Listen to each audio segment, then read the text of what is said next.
तो सच साहिब आवाज आ रही है। कमजोर दिल वाले दिल थाम कर बैठे।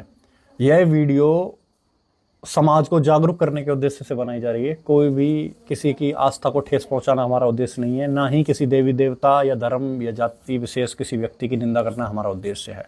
समाज में वर्तमान में जो घटनाएं हो रही हैं उनको किस प्रकार कम किया जाए और जो घटनाएं हो रही हैं उसका मुख्य कारण क्या है वो जाने और उसका सॉल्यूशन क्या है, इस उद्देश्य से इसे बनाया जा रहा है। क्या हो गया हमारे समाज को, जहां रिश्ते पवित्र माने जाते थे आज वही रिश्ते तार तार हो रहे हैं।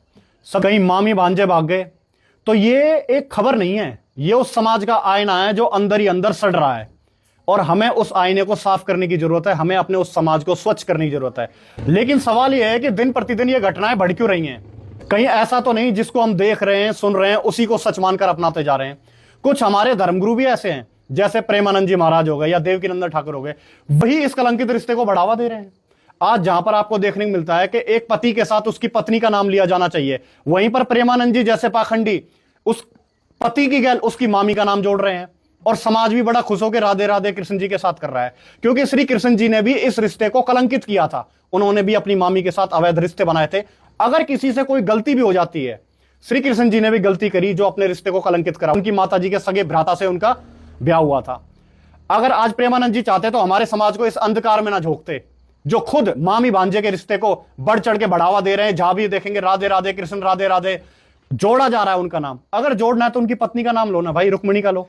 आपके लिए यह जानना भी बहुत जरूरी है कि समाज में अगर कोई कुरीति चल गई है तो हमारा फर्ज बनता है कि उस कुप्रथा को खत्म करें। अगर किसी ने कोई गलती करी है तो हम उसका अनुसरण ना करें, क्योंकि हमारे शास्त्र गवाही देते हैं कि अगर कोई श्रेष्ठ पुरुष कोई भी आचरण अपना लेता है तो समाज उसका अनुसरण करने लग जाता है। आज हमारे समाज को कबीर साहब जी की शिक्षाओं की आवश्यकता है, जो पर स्त्री को बहन बेटी के भाव से देखें। मां बहन मामी बेटी ये सिर्फ शब्द नहीं है, ये हमारे समाज की नींव है और जो इसको कलंकित करता है वो हमारे समाज को खोखला कर रहा है। श्री कृष्ण जी ने भी इसको कलंकित करा, इसलिए हमें उनकी शिक्षाओं को अपनाने की आवश्यकता नहीं है। हम साहब कहते हैं कि पर नारी को देखिए बहन बेटी के भाव, क्या है कबीर कामनास का यही सहज उपाय। क्या दूसरी स्त्री है तो उसको बहन बेटी या माता के दर्जे से देखो, उसके साथ कभी भी आप मन में गलत विचार ना लाओ। इसीलिए आज वर्तमान में अगर आप चाहते हैं कि समाज से ऐसी जितनी भी घटनाएं घट रही हैं वो जड़ से खत्म हो, तो उसके लिए आपको जरूरी है कि आप कबीर साहब जी की शिक्षाओं को अपनाएं। और कबीर साहब जी की शिक्षाओं को अपनाने के लिए आपको संत रामपाल जी महाराज जी की शरण ग्रहण करनी पड़ेगी, क्योंकि वर्तमान में संत रामपाल जी महाराज जी रूप में ही कबीर साहब आए हुए हैं। आप उनके द्वारा लिखित पुस्तक जीने की राह को मंगवाएं और अपना कल्याण करें और जानें किस प्रकार कबीर साहब जी की शिक्षाओं को अपना के हम इस समाज को सभ्य बना सकते हैं।